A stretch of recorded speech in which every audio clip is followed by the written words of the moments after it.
नमस्कार। आप सुन रहे हैं द बॉलीवुड रेडियो और मैं हूं आपके साथ आकाश। दोस्तों, आज के इस पॉडकास्ट में किस्सा राजेश खन्ना का और बात उस दौर की जब राजेश खन्ना के सितारे ज़रा गर्दिश में क्या आए कि उनके अपने ही उन्हें छोड़कर भागने लगे। डूबते जहाज को छोड़ने वाले चूहों की तरह राजेश खन्ना के आसपास देखी जाने वाली भीड़ अब कम होने लगी थी। अली पीटर जॉन इस भीड़ के एक बड़े हिस्से के होने का कारण उस समय राजेश खन्ना के सेक्रेटरी रहे गुरनाम सिंह उनको बताते हैं। राजेश खन्ना के बेशुमार चाहने वालों और जो उनके लिए अपनी पसंदगी को इतनी संजीदगी से लेते थे कि राजेश खन्ना को अक्सर खून से लिखे हुए खत मिलते, डॉक्टरी सर्टिफिकेट के साथ कि वो खून असली है, कोई लाल रंग लगाकर नहीं लिख दिया। उसकी अहमियत को कम करने की ख्वाहिश न करते हुए भी इस पत्रकार यानी अली पीटर जॉन का ये कहना था कि अक्सर ऐसे उत्सवों का बंदोबस्त गुरनाम ही करते थे। गुरनाम की जिम्मेदारी थी कि वो इन खतों को करीने से लगाएं, इनके जवाब दें और काका जी को पढ़कर सुनाएंगे। ये कबूल करते हुए कि गुरनाम ने इनमें से कुछ का इंतज़ाम किया होगा। जॉनी बख्शी इसकी वजह राजेश खन्ना की स्टारडम को बताते हैं। कुछ लोग तकदीर वाले होते हैं। जॉनी बख्शी कहते हैं कि एक वाकया याद करते हुए कि जब छोटी उम्र के सलमान खान ने उनसे एक जानकार की हैसियत में राजेश खन्ना की लोकप्रियता की हद पर उनका विचार पूछा था। बहुत कम उम्र थी सलमान खान की और सेलुलर फ़ोन के आने से पहले महबूब स्टूडियो में शूटिंग करने वाले कई अभिनेता उनके ऑफिस में टेलीफोन करने आ जाया करते थे। तब मोबाइल फ़ोन का दौर नहीं था। बख्शी ने सलमान खान को बताया कि एक बार ये बात फैल गई कि राजेश खन्ना वहाँ पर शूटिंग के लिए आ रहे हैं और उस दिन बख्शी को एक प्याली चाय नहीं मिली वहाँ की कैंटीन या स्टूडियो के बाहर वाले ईरानी कैफ़े से, क्योंकि हर चीज़ बिक चुकी थी। राजेश खन्ना की लोकप्रियता इतनी ज़्यादा थी कि बख्शी और उनके कुछ दोस्त बांद्रा की पूरी हिल रोड पैदल चलने के बाद भी चाय या नाश्ता कुछ पा नहीं सके, क्योंकि जो भीड़ इतनी इकट्ठी हुई थी उसने खा पी कर सब कुछ खत्म कर दिया था। अब आप राजेश खन्ना की लोकप्रियता का अंदाज़ा इस बात से लगा सकते हैं और ये सब कुछ आंखों देखा है। तकरीबन 1.5 दशक के बाद राजेश खन्ना ने एक बातचीत में खुद बताया था कि किस तरह 1973 के आखिरी महीनों और 1974 के शुरू के कुछ महीनों के बीच का अंतराल उनकी जिंदगी का सबसे तन्हा वक्त था। राजेश खन्ना समझते थे कि उनकी कामयाबी हमेशा कायम रहेगी, इसलिए जब उनकी फिल्में नाकामयाब होने लगी तो उन्होंने उसे थोड़े दिन रहने वाली स्थिति के रूप में नहीं लिया। जब उनके इर्द गिर्द वाले लोगों ने भी उन्हें छोड़ना शुरू कर दिया तो उनका मनोबल तेजी से गिरा। हालात के इस तेज बदलाव ने उन्हें चिड़चिड़ा और बेचैन बना दिया। उस इंटरव्यू में राजेश खन्ना ने बताया कि उन्होंने अपने आसपास एक दीवार खड़ी कर ली और किसी को अपनी मदद नहीं करने दी। उन्हें लोगों पर एतबार नहीं रहा और ख़ुद को डिम्पल से भी दूर कर लिया, जिस पर उन्होंने वैसे भी कभी खास भरोसा नहीं किया था। वो सिर्फ एक सुपरस्टार की पत्नी थी, क्योंकि उन्हें वो इस तरह के संकट को झेलने के लिए बहुत छोटी और नातजुर्बेकार लगती थी। राजेश खन्ना आगे बताते हैं कि उन्होंने खुदकुशी तक करने के बारे में सोचा, लेकिन ऐसा किया नहीं, क्योंकि वो नहीं चाहते थे कि दुनिया राजेश खन्ना को एक नाकामयाब इंसान की तरह याद करे। फिल्मी पत्रकारिता, जिसका राजेश खन्ना फिनोमिना को खड़ा करने में हाथ था, उन्होंने भी अब राजेश खन्ना की कुछ फिल्में फ्लॉप क्या हुई कि इधर उधर तलाशना शुरू कर दिया किसी नए सितारे को।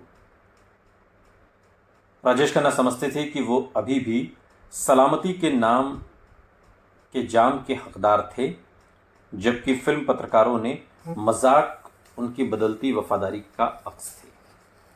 लगातार उनकी फ्लॉप फिल्मों का मजाक बनाया जा रहा था, राजेश खन्ना का मजाक उड़ाया जा रहा था। लेकिन हर किसी ने राजेश खन्ना से उम्मीद नहीं छोड़ी थी और उनमें सबसे मुख्य थी देवयानी चौबल, मशहूर फिल्म पत्रकार, क्रिटिक। बड़े बड़े सितारे भी डरते थे कि न जाने क्या लिख दे हमारे बारे में। देवयानी तकरीबन उन्माद की हद तक सुपरस्टार राजेश खन्ना पर आसक्त रहीं, उनको बहुत पसंद करती थी और निश्चित कर लेती कि हर आर्टिकल में वो हों, चाहे वो किसी के भी बारे में लिख रही हों, लेकिन उसमें राजेश खन्ना का जिक्र होता ही था।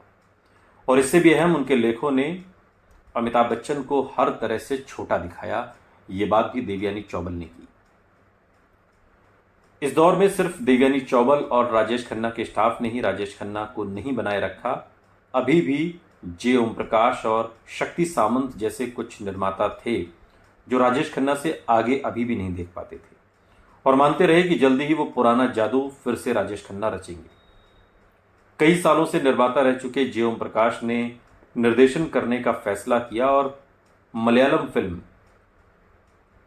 वाजवे मयम, जिसके कॉपीराइट उन्होंने कुछ वर्ष पहले ले लिए थे, उस पर आधारित एक पटकथा तैयार की, आपकी कसम। 1976 में राजेश खन्ना की एक ऐसी भूमिका में वो थे जो उन भूमिकाओं जैसी थी जिन्होंने राजेश खन्ना को एक आइकॉन बनाया। जे Om Prakash United producers combine के सदस्य भी थे और कई वर्षों से राजेश खन्ना के साथ फिल्म बनाने की सोच रहे थे। और इस निर्माता निर्देशक ने राजेश खन्ना के छुपे हुए हुनर को पहचाना था और उन्हें तेजी से ऊपर चढ़ते हुए देखा था। और उन्हें आखिरकार आपकी कसम में न सिर्फ राजेश खन्ना के साथ काम करने के लिए एक बढ़िया मजमून मिला, बल्कि वो इसे अपने लिए निर्देशन में हाथ आजमाने के लिए भी एक बढ़िया कहानी समझते थे।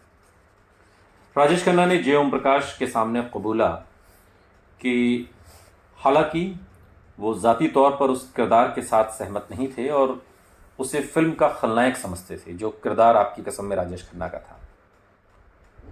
फिर भी वो इस चुनौती को मानकर किरदार को एक ट्रेजिक हीरो की तरह निभाएंगे। फिल्म के आखिरी हिस्से में, जिसमें वो एक खुशहाल शादीशुदा आदमी से बेघर फटेहाल बन जाते हैं, निरुद्देश्य भटकने और जितनी भी जिंदगी बची है उसे गंवाने के लिए शापित, राजेश खन्ना ने इस किरदार को बहुत नेचुरल, बहुत सजीव तरीके से निभाया। अगर आपने फिल्म आपकी कसम देखी, राजेश खन्ना ने जे ओम प्रकाश के वो चहीते अदाकार तो थे ही और एक अभिनेता के रूप में काका की काबिलियत का बखान करते हुए बहुत सालों के बाद जे ओम प्रकाश की आंखों में चमक उठी एक इंटरव्यू के दौरान।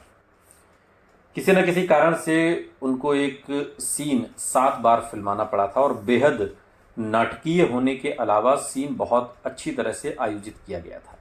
बारीकी से कैमरा घुमाने के साथ जे ओम प्रकाश याद करते हैं कि कैसे राजेश खन्ना ने अपने डायलॉग आंखें फर्श पर जमा कर शुरू की और इशारा मिलते ही इन्हें ऊपर उठाते हुए, और जैसे ही क्रेन पर चढ़ा कैमरा एक क्लोजअप में धीरे धीरे उनकी ओर बढ़ा, उनके होंठ कांपे और मुड़कर चले जाने से पहले एक बूंद आंसू बेजुबान राजेश खन्ना की आंखों से लुढ़क गए।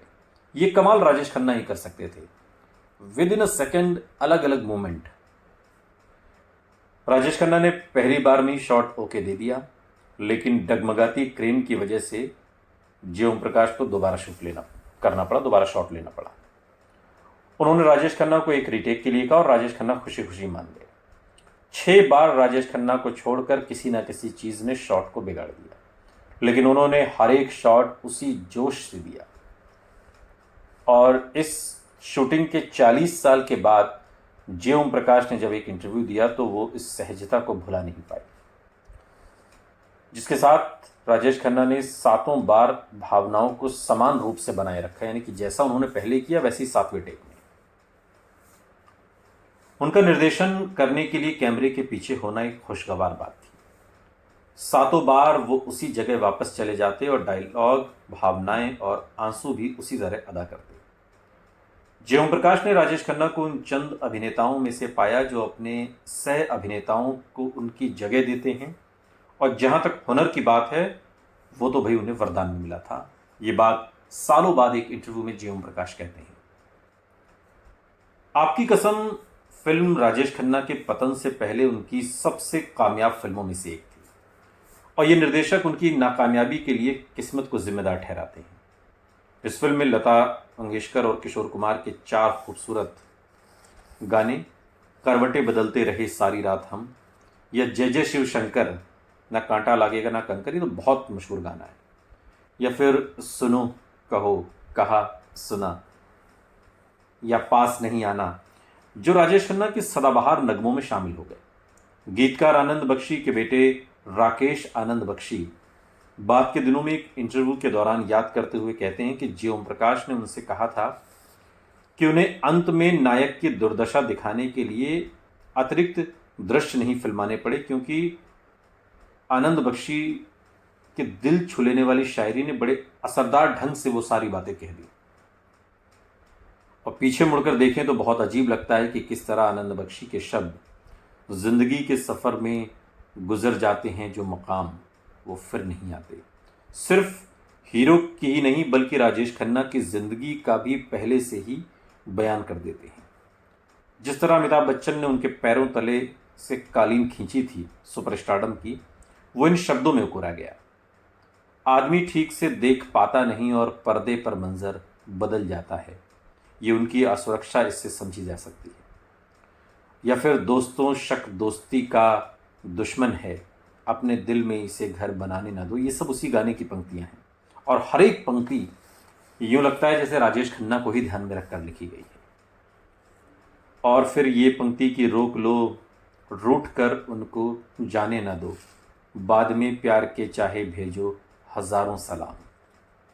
रोंगटे खड़े कर देने वाले ढंग से इस डिंपल के साथ उनके होने वाले अलगाव की चेतावनी भी इस पंक्ति में दिखाई देती है। राजेश खन्ना की ये फिल्म कई मायनों में बहुत महत्वपूर्ण फिल्म रही। एक तो उन दिनों राजेश खन्ना के सितारे गर्दिश में आने की सुगबुगाहट मिलने लगी थी। फिल्में उस तरीके से नहीं चल रही थी जो 15-17 बैक टू बैक फिल्में चली थी, लेकिन आपकी कसम ने वो सारे मिथक तोड़ दिए और बता दिया कि राजेश खन्ना है। हालांकि ये और बात है कि इसके बाद फिर करियर डगमगाने लगा। सुनते रहिए द बॉलीवुड रेडियो, सुनता है सारा इंडिया।